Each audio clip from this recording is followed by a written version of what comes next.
The outlook wasn't brilliant for the Mudville Nine that day. The score stood 4-2 with but one inning more to play.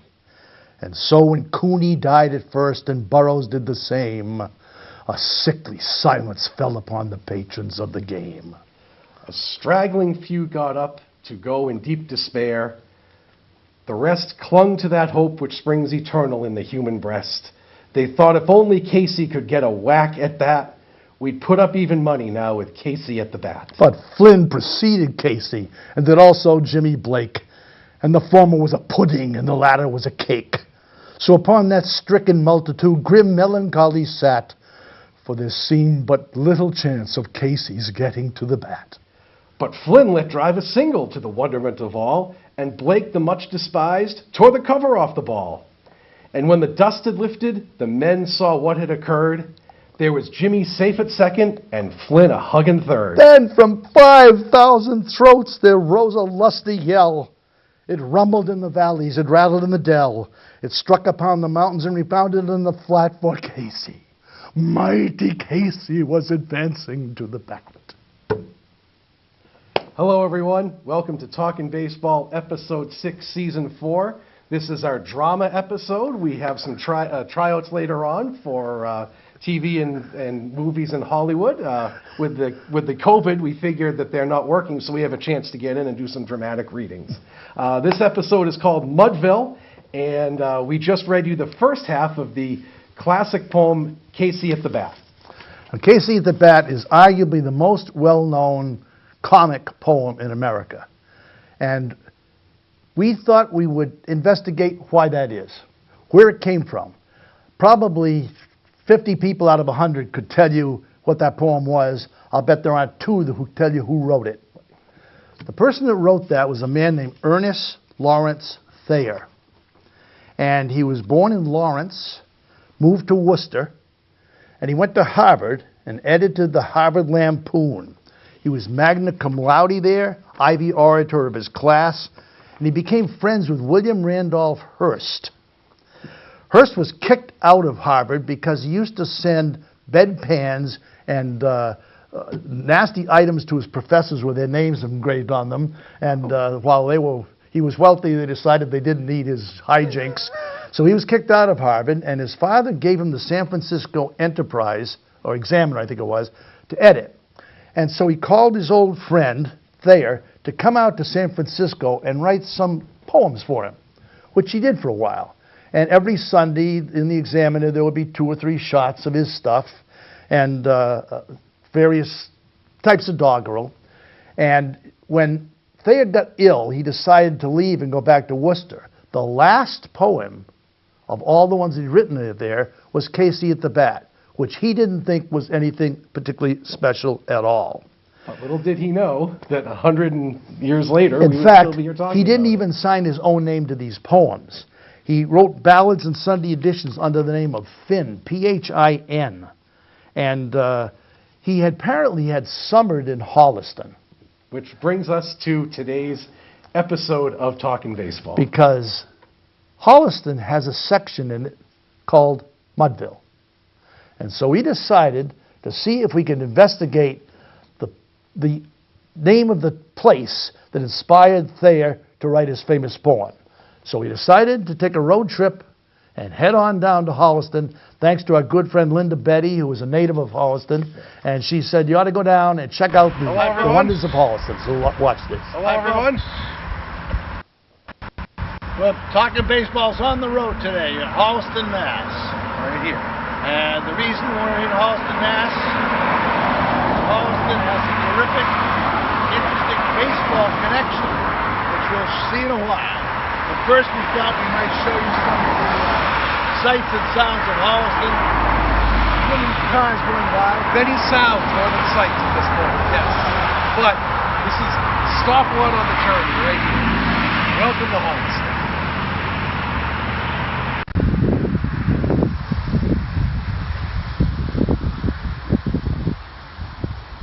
Here we are again. This is the Balancing Rock. It's a strange formation of rock that's been here for quite a while. Apparently this rock is balanced on some sort of ledge here. And the legend behind this is that George Washington's troops came down this road on their way to some battle and tried to push it over, and they couldn't do it. So George himself hopped up here, gave it a shove. He couldn't do it either. What Washington couldn't do, maybe Lincoln can do. No. No, we can't. No. Balancing Rock, Holliston, Mass.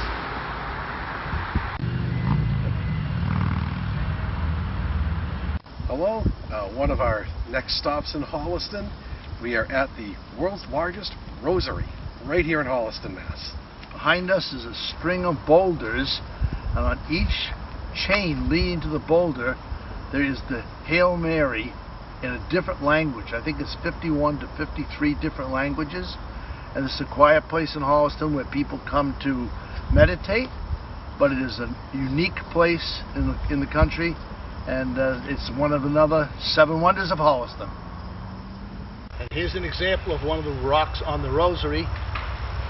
This tag here is in French, and the languages are alphabetical all around the whole circle of the rosary. So we start with Arabic down there, and it ends up at, we'll find out. We don't know what the last one is. See you at the next stop. This general store is another one of the 7 wonders of Holliston. The store's been around a long time, and boy, you can buy anything in this place. Everything from, right now they're selling face masks, but we've been in here many times. It's a great place to shop, and Holliston is a great place.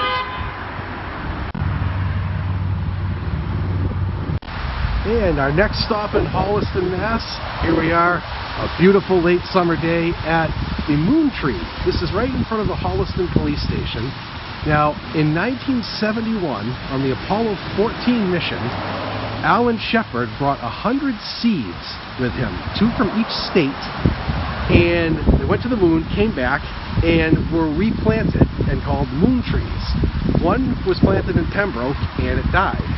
So this is the only living moon tree in Massachusetts, right here in Holliston, another one of the 7 wonders of the town. Okay, and the next stop on our tour of Holliston is the Bogastow Brook Viaduct. Now, this was built by the Boston and Worcester Railroad Company in 1847. And it was built to go over this tiny little brook, which you're going to get a shot of coming up. And believe it or not, this was in use until 2001. There are 8 arches. It's 260 feet long. And as you can see, it's now used as a walkway / biking trail. This is another wonder in the beautiful town of Holliston, Mass. And it just goes to show the really cool things that are in your backyard that you might not know about. And segueing into our final stop here, we are at the former site of the Darling Woolen Mill. And as you can see, the owner of the mill was Ellen Thayer. And Ernest Thayer was her son, who wrote the classic American poem Casey at the Bat. And this pond here is what feeds the brook to which we just had our last footage that goes under the arch. And this makes a fantastic segue into our last part of Holliston. And this is a baseball show, so you may have wondered where we were going with all this. We're going to be talking about Ernest Lawrence Thayer, who wrote maybe the most famous American poem of all time, which we will be reciting on our show. Well, welcome to Mudville. Or someone's front yard. This is why we've been kicking around Holliston all this time. Ernest Lawrence Thayer spent summers in this town, and supposedly this district of Mudville was the reason he included Mudville in the poem Casey at the Bat. So we are in Mudville. On some dude's property. There are some other towns that claim to be Mudville, Stockton, California being one of them, but we consider that this is it. This is the real Mudville. This is the real Mudville. They play ball games here and never win. Here we are. Welcome to Mudville, folks.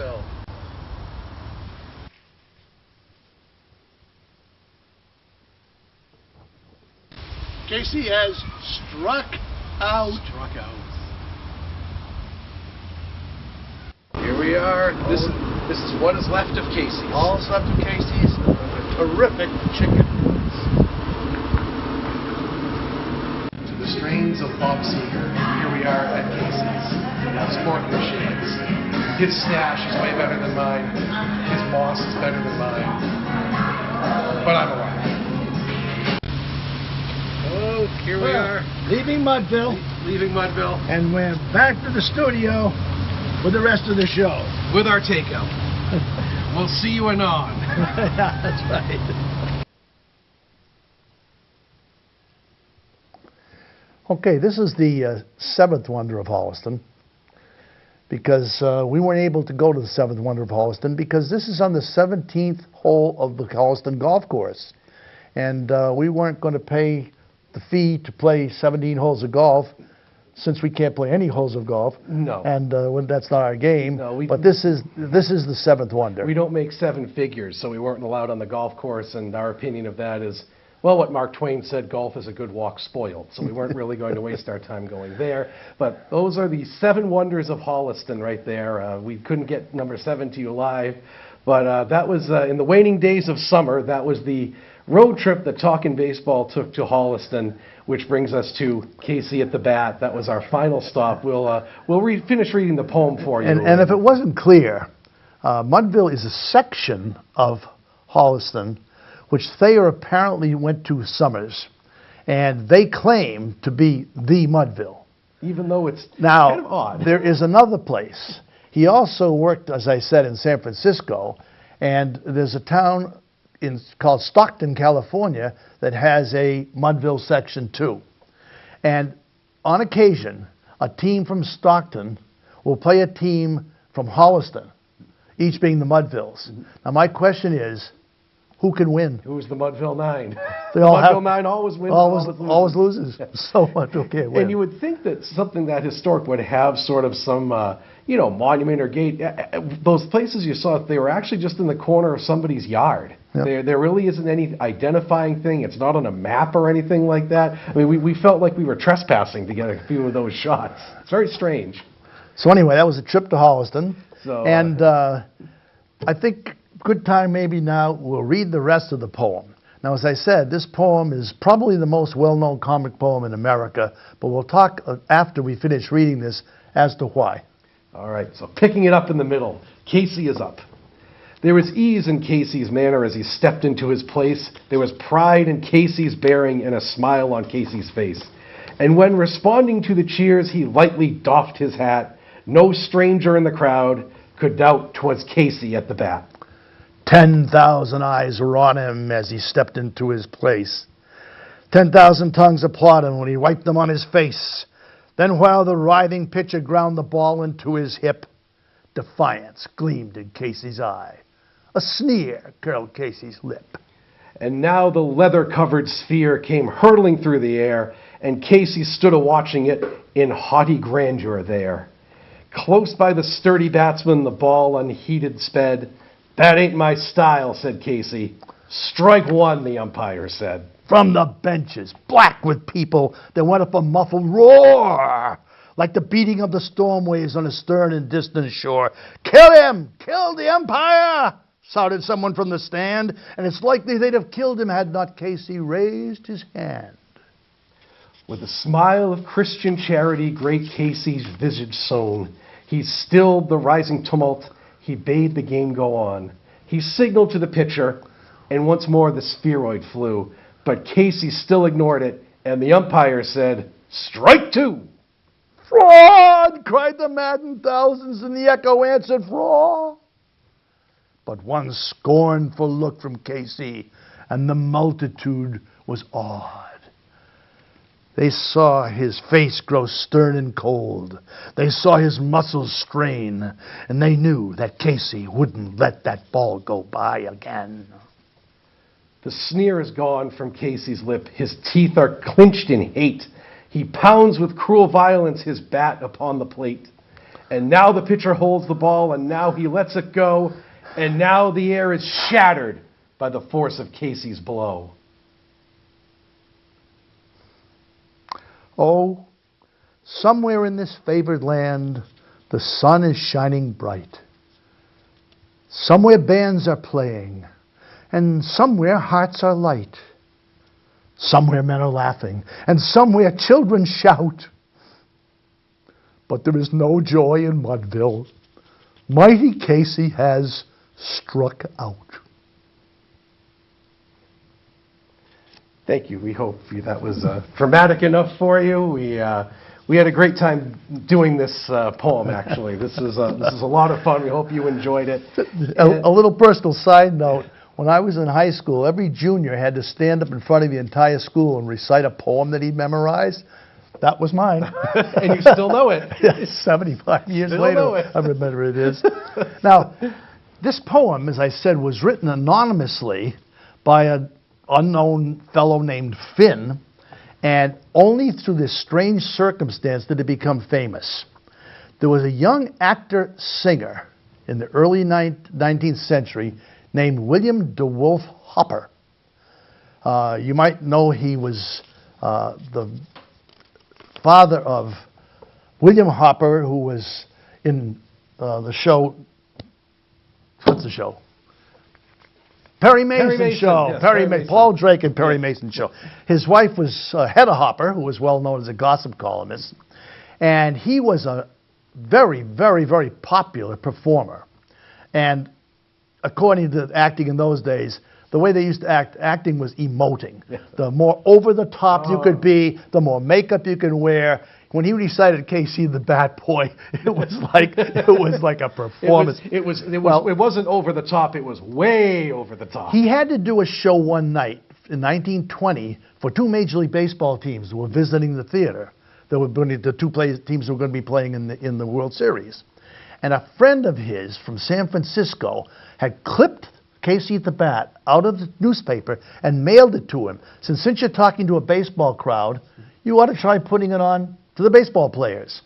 So his first recitation was for two Major League teams, and they went out of their minds. They thought it was terrific, because he said, "I could see their mustaches twitching," was his comment. He went on to recite it practically every show he did the rest of his career. They believe he did it over 10,000 times. I have a recording of it, and I thought just for the fun of it, we'd give you a little film clip of a partial talk that he did, one of his recitations. So here's DeWolf Hopper doing Casey at the Bat. Enjoy.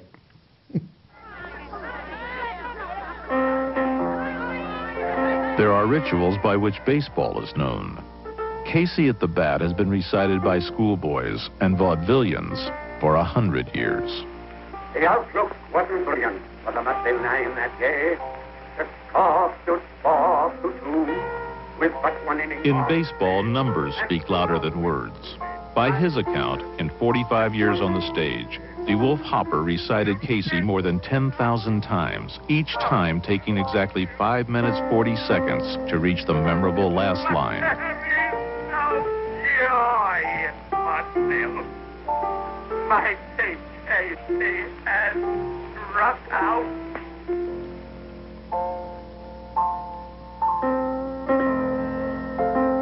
It became a mythic event, the most famous strikeout in baseball fiction. This 1899 version of Casey at the Bat by Thomas Edison was among the first baseball movies made. It was just the beginning. So that was drama in those days, folks. Right. It was a little different 100 years ago. Entertainment was a little less subtle, but that's what made Casey so famous, this constant recitation. And it is still something that I think is still parodied. My dad gave me this book 30 years ago with 20 different parodies of Casey at the Bat. Some of them are clever, some of them are kind of corny. There's one I particularly remember called The Man Who Fanned Casey. And it starts out, "I'm just an ordinary fan, and I don't count for much, but I'm for recounting history with a true and honest touch." It's told by the pitcher who struck Casey out. And the last line of the poem is, "Casey, mighty Casey, hadn't figured on the spit." he struck out because of a spitball. Threw him a spitball. Threw him a spitball. So we always like to promote books on this show. That's This right. is a fantastic You get a chance read. in this thing, annotated Casey at the Bat. There's some riotous poems in here, and some that are pretty bad. But we do have something before we go on to the next show. Yes. We have fan mail. Our first fan mail. We have a first Yes. piece of fan Thank mail. you so much. Our helper over here, Debbie Lincoln, has been in correspondence with a fellow who's an ex-surgeon and a writer from Gloucester. And he's been watching our show. Yes, thank you. And before baseball started, he decided to offer us, because he'd heard we were thinking of going to Mudville, so he decided to offer us a little poem of his own. So thanks to Dr. David Simmons of Gloucester. We appreciate this very much. It's called Fenway is Mudville. The monster invites a soaring treat. Pesky's pole beckons, just 300 feet. Oh, for a blast past the red seat. But no one's there to wave one fair. No Red Sox rookie to sky a scare. No clone Casey to take the dare. Nary a soul will come to bat. Alas, MLB has fallen flat. COVID-19 has seen to that. That's excellent. Thank you so much. Thank you, David. Thank that you was for the terrific. fan mail. And if you have any more poems to offer, they'll be on the air. We will include them. But as we said at the beginning of this season, we do have baseball, and that's why we're here. And I believe... First, we're going to start out with trivia. Oh, yes. We do have trivia before moving on. This is, you are new to our show. Hopefully not. We've been on for several centuries now. This segment used to be just general trivia for people to come in and answer. We decided, since we have a trivia monster expert here, that we would call this Stump Jason. Stump Jason with the trivia. Yes. Now, since we're talking about Casey, the Red Sox did have a player recently named Casey. Three-part question. Okay. What was his first name?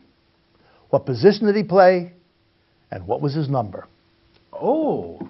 Okay? The name and position I know. The number I'm going to have to think about. You have to ponder that. Ah. And everyone in the audience, Think about the number on see if that you one. can remember who our Casey was.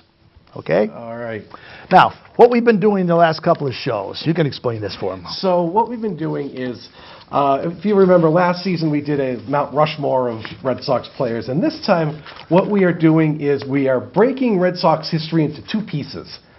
Because the Red Sox are 120 years old, we're breaking it into the first 60 and the last 60. And we've each taken a player at each position that best represents that position from 1901 to 1960, and then from 1960 to 2020. Okay. Because it's very tough to compare eras, even within the 60 years, but across 120 years, forget it. So we've picked who we think the best player at each position is. And I guess I'm starting this one with... And when we're over, we'll have the two teams, and we'll have put them into one of those machines. One of those Stratomatic things and see which team wins. We'll run them through the program that they do. It's kind of hard to do, though, because the way they used to play ball and the way they play now, just like the way we recite poetry and the way DeWolf Hoffman recited poetry, we didn't have any makeup on at all.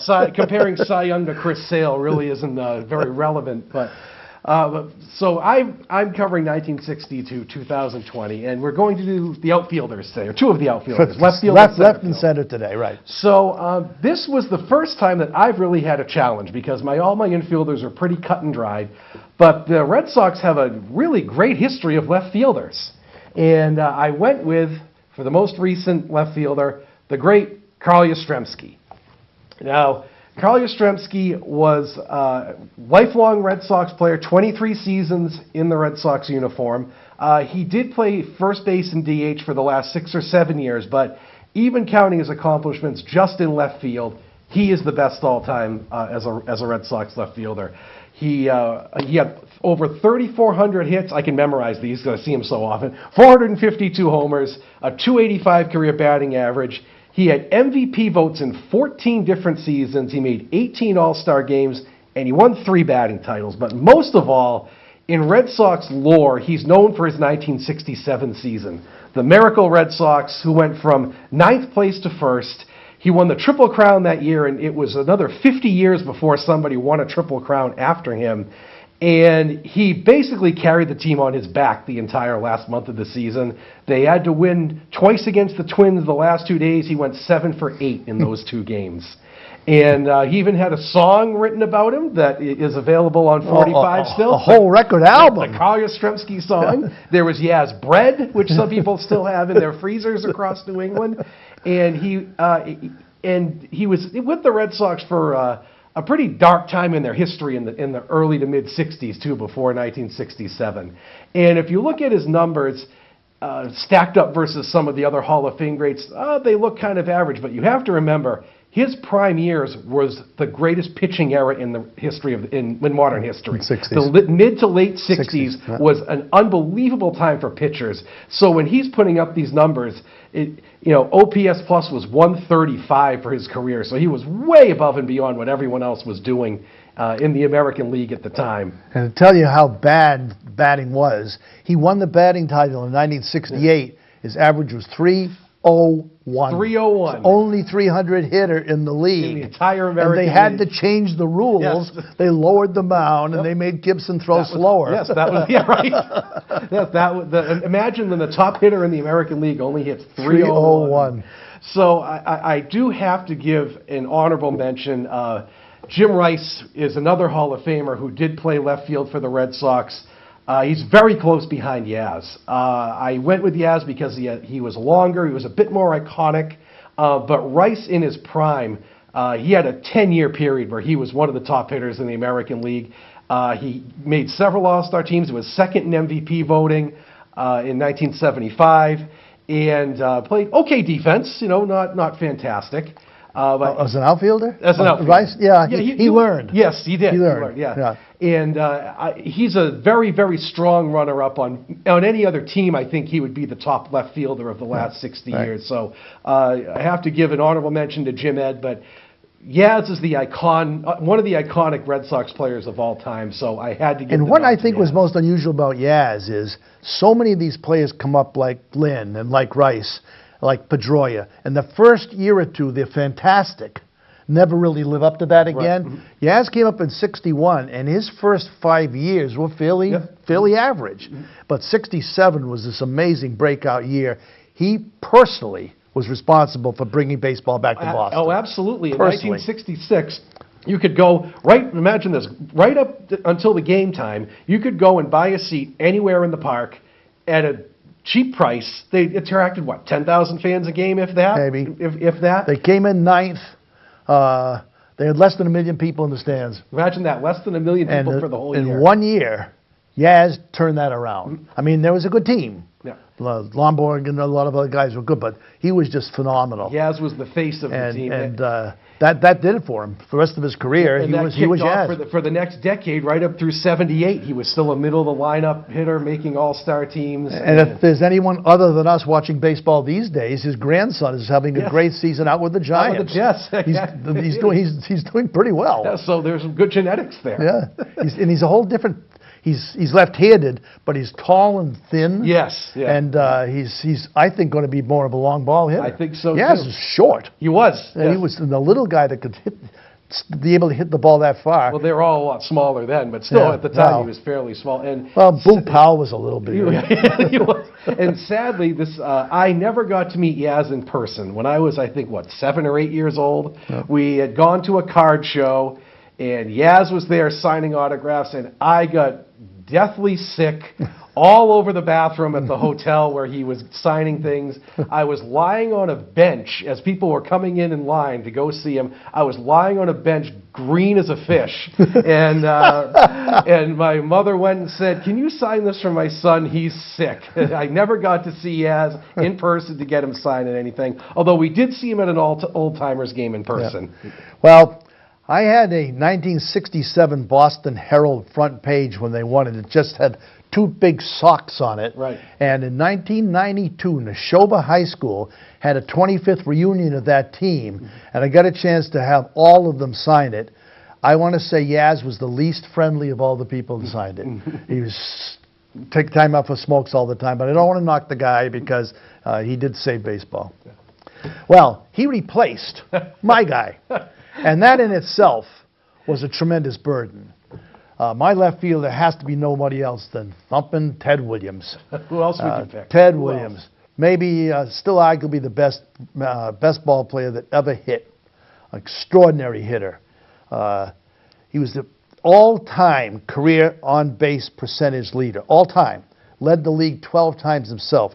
482 for his career. That's astounding. I'm not even going to bother with all the amazing stats that he had. He was the last one to hit 400. He won the 41 All-Star game in the last of the ninth with a 2-run homer. He was on 19 All-Star teams, twice the MVP, twice Triple Crown, 6-time batting champ. But the thing about him that I think is most remarkable is that he missed 5 critical years during the heart of his career, 3 during World War II and 2 during the Korean War. So I took those 5 years, multiplied it out by a typical year. If he had played those 5 years, he would have 3,600 hits, which would put him 4th, 696 home runs, which would have put him 4th also, 2,489 RBIs, which would put him tops by about 300, and 2,021 walks. Think about that. You walk over 2,000 times Just in your unbelievable. career. And if you go to the Hall of Fame, this is still there. There is a display of all these baseballs in a square, and it's the hitting zone. It's the strike zone, and it has on each ball that makes up the strike zone where Williams thought he would have hit if every pitch was thrown there. So right in the middle, he thinks he would have hit 500, and nothing is below 280, I think, in the entire And strike the zone. press gave him all these nicknames. Teddy Ballgame, the Kid, the Splendid Splinter. Splinter. See, the press does this. I went to see Ted Williams many times. I saw him hit 11 homers total. I never said, hey, Splinter, hit another one. You know, they didn't do that. The press in those days used to love to make up these idiotic nicknames. The Thumper, they called him. But he did one thing that I think he's most remembered for and talked about still. At his Hall of Fame induction speech in 1966, he advocated having Negro players be in the Hall of Fame. Yes, he did. So why isn't Satchel Paige in the Hall of Fame? Why isn't Gibson in the Hall of Fame? And I think that turned sports around. Yes, Because a agreed. man of his stature, to take his speech, to plead for integration in the Hall of Fame was way ahead of his time. Well, and think about it. Not a lot of people know this. Is that he was half Mexican, That's right. and he was always very sympathetic to players trying to integrate into baseball. I mean, he was a leading advocate for that. And you're right, to have an iconic baseball figure say that to the rest of the country during his speech, it was very powerful. And they Very play that powerful. speech often, Yes, they do. especially in these times today. Yes, Often right, they absolutely.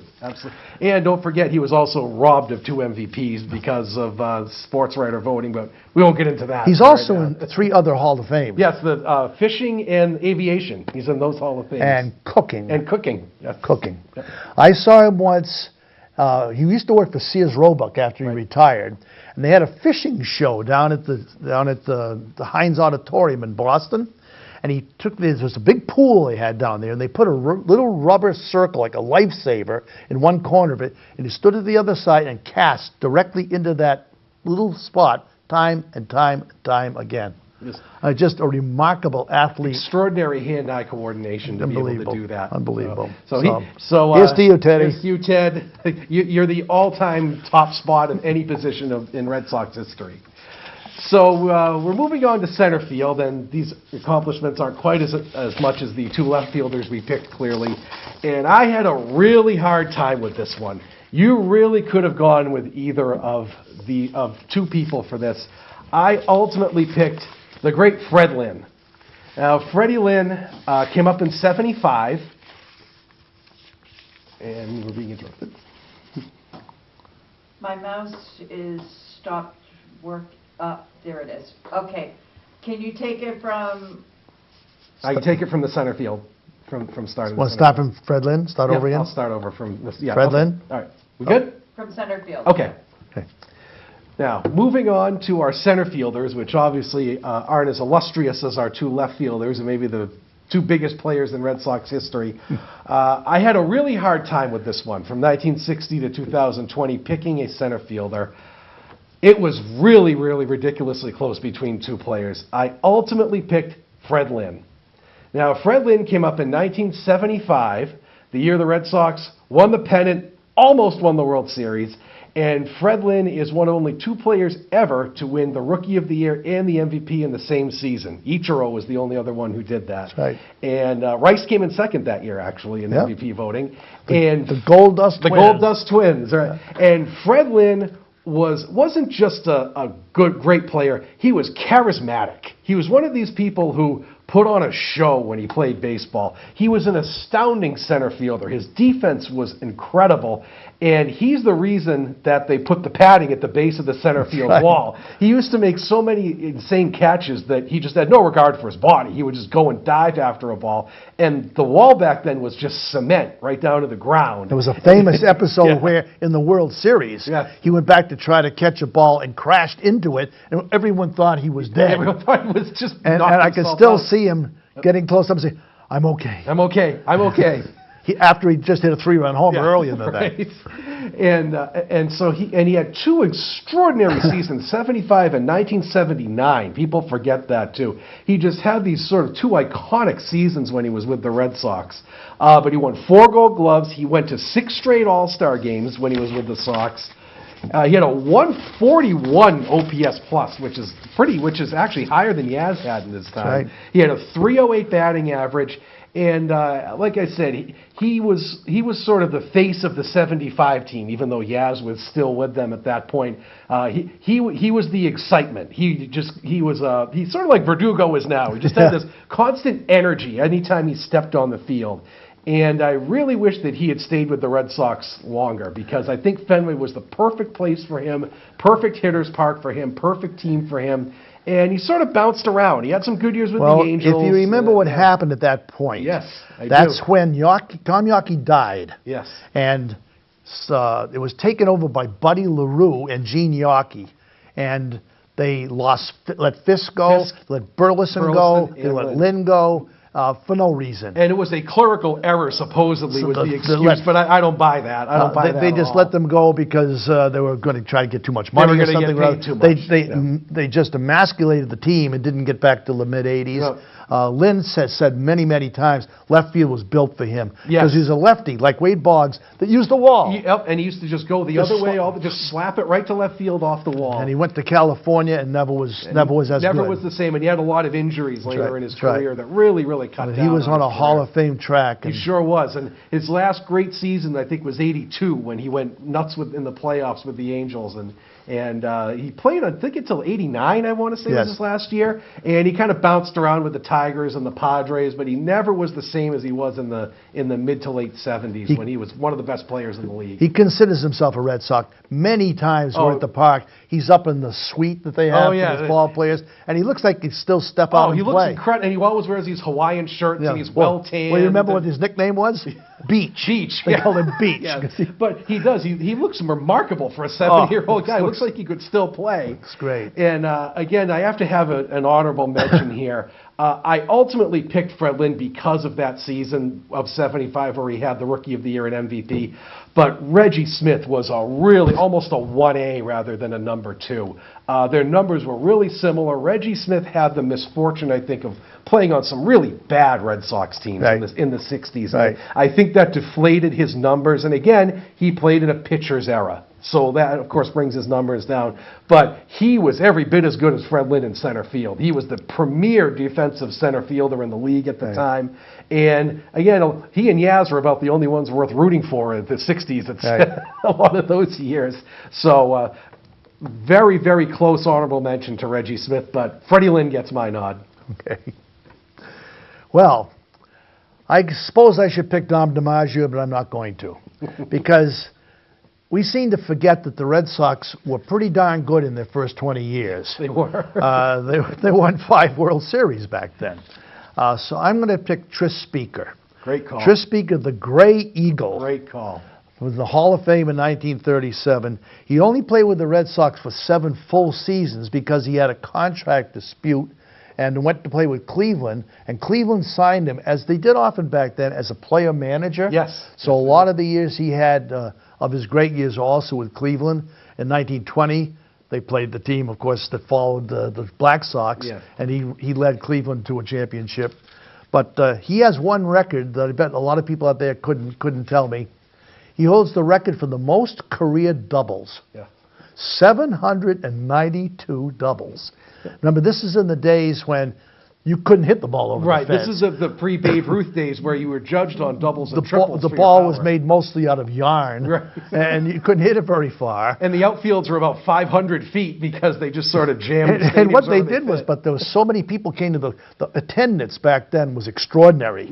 They had actually 42,000 people at a game against Cleveland once, and the park held 34,000. Right. You know where they were? On the field. They were in the outfield. They're all in the outfield. So if you hit a ball into the players, into the people in the crowd, That was a it double. was a double. So he just hit it, and they couldn't get it. Right. Or the fans would grab it, they couldn't get it. But 792 doubles, remarkable. If you look at the all-time leaderboard for anything, hits, doubles, on base percentage, batting average, Tris Speaker's in the top 10 of a lot of those categories. He stole tremendous number of bases. He had 50 steals 10 years in a row. Think about that. 50 steals, 10 years in a row. Excuse me. 514 hits. This is what I like best. He struck out 300 times, walked 1,300 times. Lifetime 345 average, topped only by Cobbs, Hornsby, Joe Jackson, and Ed Delahanty. 1 point higher than Ted Williams. 1 point higher, yes. Yep, 5th all-time. Imagine walking 4 times as many times as you strike out. In today's game, that's unimaginable. He used to play about 25 or 30 feet behind second base. Yes.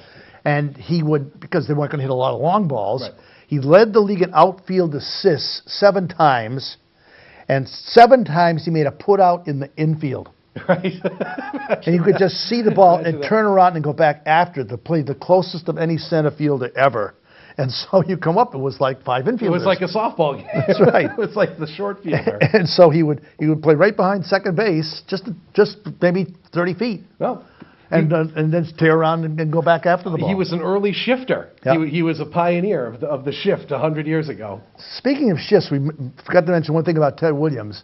Oh, The yeah. first shift in baseball was Lou Boudreau's shift Yes. on Ted Williams. The Williams Ted shift. Williams refused to hit the left field. He didn't need to. No. He could hit the ball over everybody or through everybody, but he never tried to hit the ball to left field. And so in 1947 or 8, I think it was, Lou Boudreau decided to have 4 infielders on the right side, and that was the first shift. Now there's a shift Everyone. every pitch Every to pitch everybody, there's a but he was shift. the first one, and it was quite extraordinary. And Williams was not he was annoyed by that. No, and he still hit through the shift. He said, "I could have hit 400 without that." No, wait, he did hit 400. He did hit 400. So despite the shift, he hit 400. But that's another thing. There was an innovation back then because of him. So those are our picks for this show. I have Fred Lynn and Carl Yastrzemski, and he has. I have Tris Speaker and Ted Williams. All right. So And our next show, we're going to do the right fielder and the catcher. right fielder and catcher. Right fielder and catcher. And we'll have made our way all the way around the diamond at that Yep, point. and then our next show after that, pitchers, and we'll have our 2 teams ready for Stratomatic. Yes.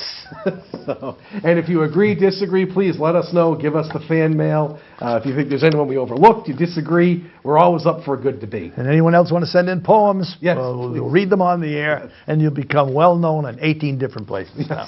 Right. Okay, here's the trivia time. Okay. We had a player named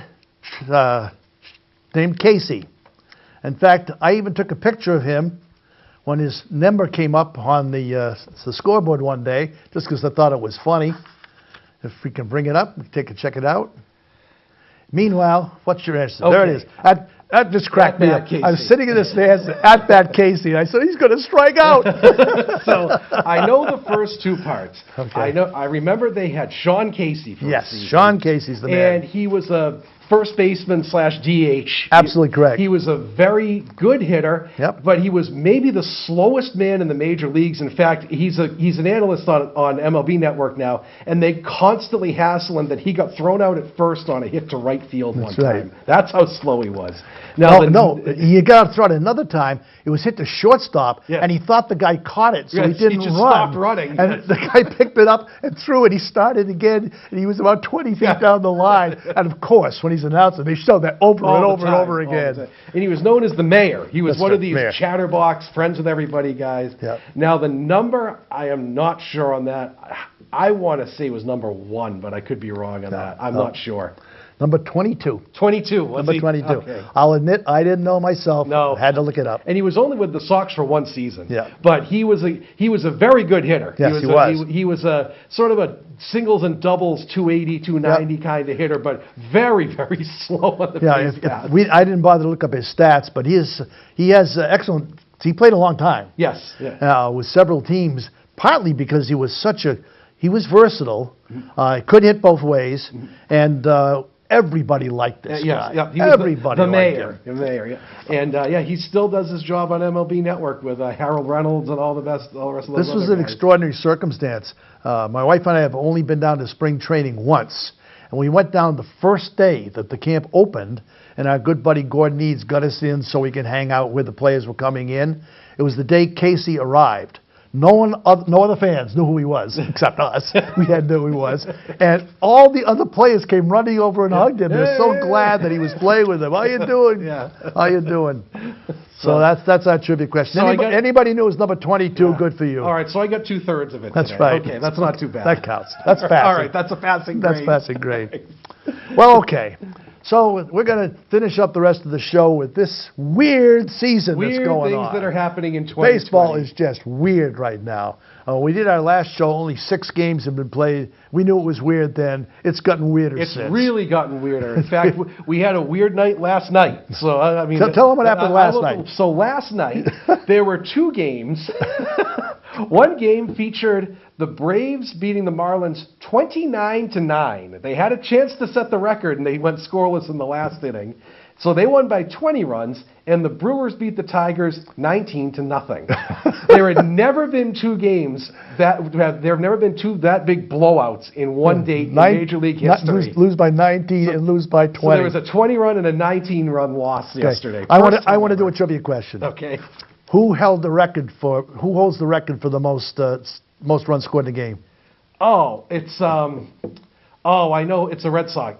Is it? It was Red Sox. It was Spike Owen, wasn't it? No. For a while. No. No, I don't mean runs scored. I mean the team scored. Oh, the team scored. Yeah. Oh, okay. Well, in Major League, it's 31 is the record. I think the Rangers did it. That's right. Yes. Yeah. The Red Sox had 29 against the Browns the first year I followed them when I was 8 years old. Yes. They beat the Browns 29-4. Yes. And the next day they beat them 20-4. It was a record and for that 2 days. held for about 40 seasons. And then Texas crushed Baltimore. Texas beat. Yeah. That was the days. I'm trying to remember. Okay, it was before my time, but I remember that was like Matt Batts and Clyde Vollmer. That's right. And Good for you. Those guys. In fact, Ted Williams played. It was just before Ted Williams broke his elbow. Right. But DiMaggio and Pesky and Vern Stevens and. Too bad that team couldn't pitch. They had a great lineup. Well, yeah, they had the record for 2-day offense, I think. They still hold the record for the highest team average for a season, 303. I think you're right on that one. Underneath it. But you're right, they did have the record against the Browns. But we digress. So that was a weird happening just last night. So you think we plan these out. We really don't. You never know what's gonna happen. Here's my first weird thing. Cards in your hat. Yes. Or cards in your back pocket. Yes. Now, in the old days, pitchers and catchers would get together before the game, and they say, we're going to throw this to this guy and this to this guy. Now, somebody sits up in an office, figures out on computers exactly what everybody's going to do, shoves it in their hat, and they just take it off and look at it.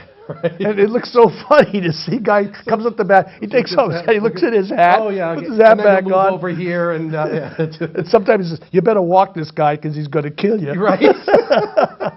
But especially out in the field, you'll see the second baseman or shortstop take off. Then okay. Oh, that's then where he it's supposed to runs be. over there. Yeah, right. And actually, the one guy I heard this on the radio because I can't verify it. They had Will Fleming out in the outfield last week. At Fenway, walking around the park and whatever. The one guy who doesn't do it is Jackie Bradley.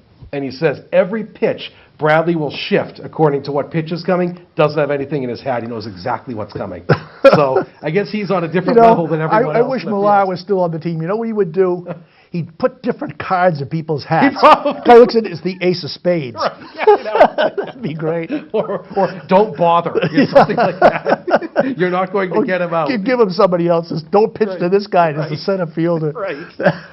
So that's something. And I mean, look at me. I sweat a lot. Wouldn't you sweat right through those cards on a hot day? I know I certainly would. They better not be in fountain pen. Oh, yeah. I can barely wear a COVID mask for a while, let alone keep a card straight in my hat. So this is my weird thing, and this happened actually a couple nights ago. I was just talking about this. I can't get used to this 7-inning thing on the doubleheader. I couldn't. The other day, they were against the Phillies, and Brazier came in the 6th inning. It's just pretty early for Brazier. Oh, wait a minute. This is only 7 innings. Oops. I can't get used to it. It's bizarre to me that you would have an intentionally shortened game. It's a high school game, 7 innings. And again, talk about not being able to compare errors. That throws the pitcher win stat right out the window because nobody's going to go 5 innings in a 7-inning game. Why would you? They would never do that anymore. I think Darvish has 7 wins right now. He's top. Guess who's top in the Red Sox? Evaldi. 2. Yeah, when it says team leaders 2, and then everyone 1. Yeah. Well. Yeah, well, they don't have any to spread around. But that to me is the weirdest thing: is seeing a 2 7-inning games in a row. I mean, if they're going to change that rule, how about having the winning pitcher have to go 3 or 4 innings? I to start? 100% agree. 100% agree. I mean, if you're going to change the rule that much, you have to adapt it. But yeah, it's bizarre to me to see. Well, they're that. doing it because they're determined to get 60 games in. They are. How many doubleheaders? There were no doubleheaders ever before. And now they have them for 20 twice years. a week. I love doubleheaders. I do too. Couldn't go. They never scheduled them. Now they're on all the. One night there were 5. Right, I remember. And it used to be Memorial Day, 4th of July, and Labor Day. That's right. Oh, we're always the doubleheaders, Right. and now they don't even schedule them anymore. He didn't play on Labor They Day. didn't, no, they had Labor Day off. Go figure that one. The other thing I can't get over is the paper dolls in the stands. They got paper dolls all over the place. One of them fell out of the monster seats one time during the game. It was sort of a suicide plunge right off the top of the wall. I keep waiting for someone to get nailed and get hit. And then some places, supposedly, they have people's faces, so you get a chance to pay money to sit in some section that you can't even see on camera as a piece of cardboard. Right. Or then they put funny ones in there, or famous players in there. The Royals had Bernie Lomax from Weekend at Bernie's. That was my favorite. So he's just kind of sitting there, passed out with his sunglasses But on. they only put them in certain places. Some parks have them right behind home plate. But one park, they just played, I can't remember which one it was, the entire stands. They must have had 30,000 It was of them Philly. out there. It was Philly? It was Philly. They had the stands. I want to absolutely work filled. for. I want to work for that company. Oh, I know, right? And what are they going to do with them afterward? Maybe you get them sent home to you. I don't know. I mean, but the Red Sox have all theirs out in right field. And they have like Jerry and Eck and CC and Garen Austin and Obi. They're all out in right field, out in the. It seats just where you're looks looking so at center stupid. field. That and companion to that is the Foley sound going on all the time with the fake crowd the noise. Fake crowd noise. It just is on all the time. It's like a vacuum cleaner in the back. It's just noise going on. But you know what's really funny? Because there's no crowd noise, you hear the players all the time. All the time. Oh, we've heard F-bombs drop during the game. Several. Because many times you don't realize when a player just pops out and strikes out, he doesn't just quietly walk back to the bench. No. He exclaims something, usually X double rated. Yeah. But now you can hear it, which is so. Or who was? They just had a guy on the Blue Jays who every pitch you heard him go, ah! He would grunt every he's single a grunt time like he a threw tennis pitch. player. Yes. Like the grunter. Yeah. So we've learned to read lips over the years. Now you don't have to read lips. It's in Dolby for you right now. But it's just, and whoever's running the Foley sound doesn't understand baseball, so there are times when there should be a lot of noise and times when there doesn't need to be any noise. And they get it wrong. And they get it wrong. So it's a big action play that you should all screaming and yelling. It's And just it's the like, same. And then when it's quiet or a guy's coming up the bat, there's noise. Well, tying into that, I'm sorry, and this just happened. They were complaining about this in Philly, and I know Arizona does it too. I'm sorry. I get the walk-up music. I can concede on that. But the blasting music between every pitch, it's like the Bruins game. You know, every time there's a timeout in the hockey game, they blast something over the PA. Stadium's doing that now between every pitch. And Remy was complaining and said, I can't wait to get out of Philly. I have a headache after these 2 games. So that's something else that just doesn't make sense to me. Well, our time's running down, Yes, but just time's one running more down. thing I've got to talk about. They made a big deal for years and years about how long games were running. This year, the games are unending games. they The really Red Sox have played 2 games and went 4 hours and 20 minutes Yeah, the game in 9 innings. The game against the Blue Jays last weekend was the longest Blue Jays game ever played. It was 4.5 hours. And part for of the 9 innings. reason is they have to bring in so many relief pitchers all the time. And they stink. And they all stink. So they get so many bad players playing now that the games just go on forever. They bring in a different pitcher every inning, and everyone That gives up 3 runs. whole let's get the games over quicker Nope. doesn't work. Maybe just all 5-inning games. Oh, okay. Well, do That that. would work. But you have to go all 5 to get the win if you're a pitcher, right? So we are out of time. Thank you for watching Season 6, Episode 4. We will return in about a month. Yeah. And we hope you enjoyed our little trip to Mudville. It's kind of fun. Holliston's a cool place to go to. And thanks to Linda Betty again for telling us about it. And thanks to Joe McLaughlin and Debbie Lincoln for being our ace ladies behind the scenes. See you all in on. Hey, take care.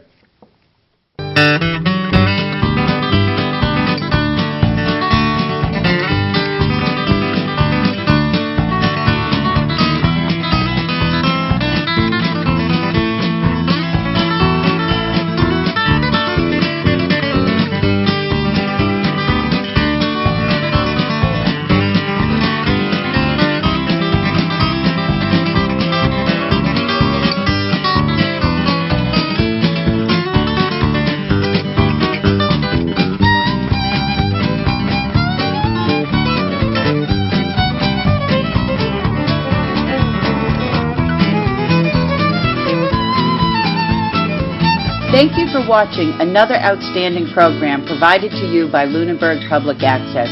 We're here to serve the community. Lunenburg Public Access is always looking for volunteers to help record town events, high school sports, and town meetings. Please consider helping us out today. To contact us, you can call 617-763-3018 or email us at lunenburgaccess@gmail.com. Thank you.